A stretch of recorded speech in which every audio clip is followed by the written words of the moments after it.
Hey, how's everybody doing? Against my better judgment, I guess, I'm doing an early breakdown of UFC 256 Figueiredo versus Moreno. There could be more COVID stuff this week that leads to some crazy change in the card, and I'm just taking that risk. So I'm doing it early, and if it ends up a totally different card than the one I broke down, that's the way it goes. What can I do about it? Anyway, really interesting card. The last few weeks, not only have we had main events change because of COVID related issues and stuff like that, it's been a stretch of fights that, were decent. We got decent cards out of it, but no big names. It's been a real stretch of fight night level stuff, which is nice, but not a lot of yay, can't wait for this pay-per-view kind of events. So this is the first one for a long time.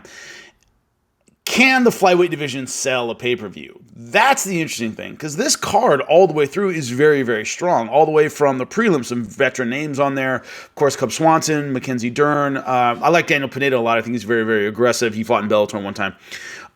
Sergey Spivak. So there's some interesting fights even on the prelims. But can the flyweight division as a main event sell a pay-per-view? Of course, Tony Ferguson, Charles Oliveira in the co-main, a really solid main card. But is it enough? That's a big question.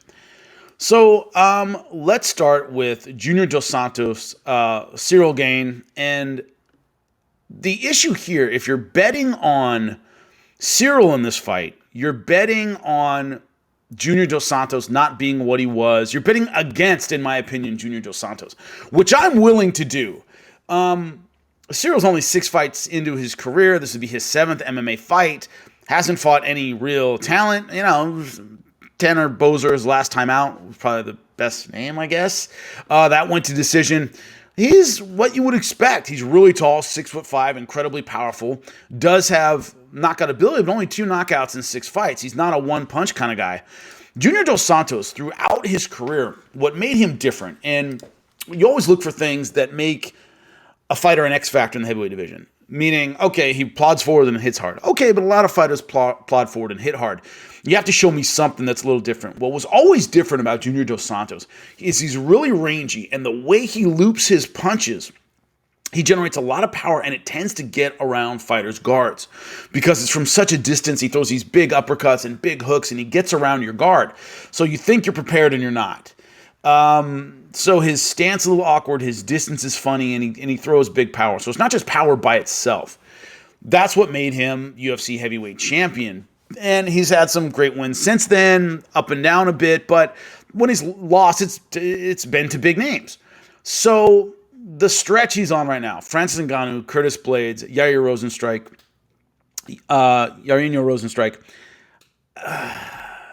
that's tough. Those are great names, but 3 vicious knockouts in a row takes its toll on anybody. I don't care who you are.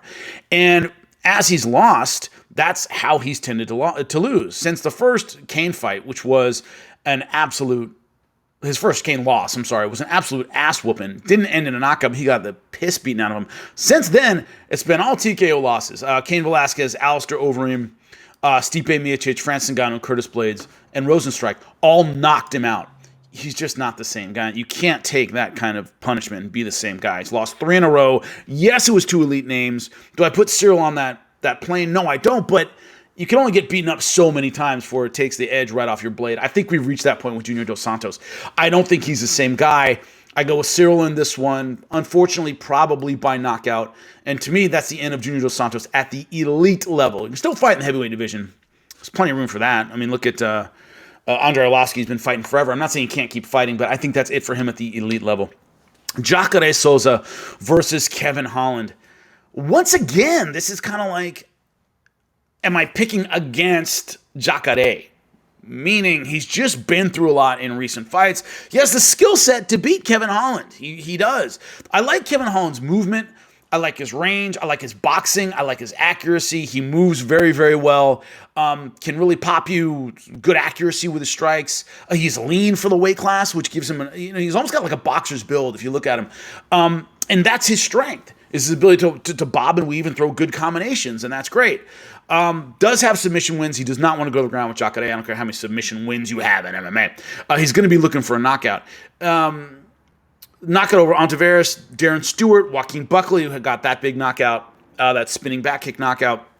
So mid-level guys he's done well against, right? but every time he stepped up, I would say Thiago Santos was his only real step-up fight. He lost that one. Gerald Meerschaert, yeah, good, not bad, but all mid-level guys. Souza would be a big step up if he can beat Jacare.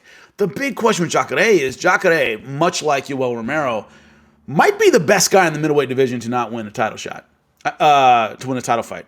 He's just never been, he hasn't even gotten a title shot at 185. So he's one of those guys where he always seemed right there, and I'm a big fan of Jacare. I like him a lot. Every time it was that step-up fight where he could maybe get there. Last time it was Jacare Manson, and he loses by unanimous decision. Then he moves up to 205, had a very flat performance against Jan Blachowicz. The Kelvin Gastelum fight, I called that one in Brazil, and first round he looked great. I thought he was beating Kelvin Gastelum pretty easily, and then almost gets an armbar at the end of round 1, and then he's out of gas in round 2. And it was like, why can't you string together the rounds and therefore the fights you need to get a title shot? You're always right there. Same thing happened with Robert Whittaker. He was doing well, 2 in a row, runs into Robert Whittaker. Yoel Romero, inconsistent performance in that fight. So it's just how much will does he have to get another title run? And that's really what it's about a lot of time, is will, is like the effort to just get to that place you need to be to win 3 or 4 in a row. Can he do that again? I really don't know, and it's a very tough question. Talent-wise and skill-wise, he should win this fight. So it's really, does he have one more run in him? Because this would be the start of a run if he can beat Kevin Holland. I mean, this can be the start of 3 or 4 in a row in a wide-open division where we don't know when the champ is fighting next. They may have to have an interim fight at some point in there. Jacare could be very much in the mix. I'll go with Jacare. I really think he just gets it together and has one more veteran performance against Kevin Holland. I'm not super solid about it, if you can't tell. I really think Kevin Holland might win this, and Jacare is not really what he used to be. But I think Jacare has enough in him and gets the desire back at 185 pounds to go on at least a mini run of 2 or 3 wins. So I'm going with Jacare in that one. All right. Renato Canero versus Rafael Fazev. Fazev's last fight against Mark Diakase. Man, what a great performance. I mean, really high-level Muay Thai. And the interesting thing about that fight is when you look at it, Diakase, if you're his corner, he didn't do anything wrong. He just got out Muay Thai for 3 rounds, and that was it. And it was one of those things where Diakase fought a great fight, and I think in that fight he beats 70-80% of fighters in that weight class. I really do. He fought that well. And Fazev was just a level better. You saw that slip back off the kick, that matrix stuff. That is high-level Muay Thai. When you watch guys like Sanchai, if you're a Muay Thai fan, they pull moves like that and get out of the way quickly. And I was really impressed with this dude's stand-up. And the problem with Canero is I don't know if he has the chops to stand and bang with him. I don't think he does. And does he have the will to take it to the ground? Does he have the skill set to get it out of the arena of the stand-up fight? I don't think so. Against a bigger guy, because he's very, very strong. I just don't see this. I mean, this is a guy who got knocked out by Jose Aldo, and then obviously Korean Zombie finished him in 1 round. He can't win a stand-up fight, and I don't think he has the size and the real wrestling advantage to take the fight to the ground. He has a much better submission game should it go there, but he doesn't really have the wrestling chops, I don't think, to get a big guy who controls range well and has real power. I don't think he has the strength to get him to the ground. I think Fazev wins this one. I think he wins it probably by knockout. I would say in the first 2 rounds. What is next? Tony Ferguson, Charles Oliveira. Oh my God, this is a tough one to call. Okay, let me break down my logic here. I think Charles Oliveira is one of the most talented fighters in a talent-rich division, 155 pounds. His ground game is spectacular, really amazing. I do think it's better than Tony Ferguson's. It's almost like he suddenly realized how good he was and stopped making mental mistakes and has gone on a great run. But when he takes a hard shot sometimes, when he takes a big elbow, when he takes that hit he wasn't expecting, we saw that against Paul Felder, he suddenly just falls apart. It's like, boom, he took that elbow, and it was like he was kicking Felder's ass, and then boom, Felder just spins it around and ends up winning that fight by TKO. He would have this problem of like mentally and physically checking out of fights.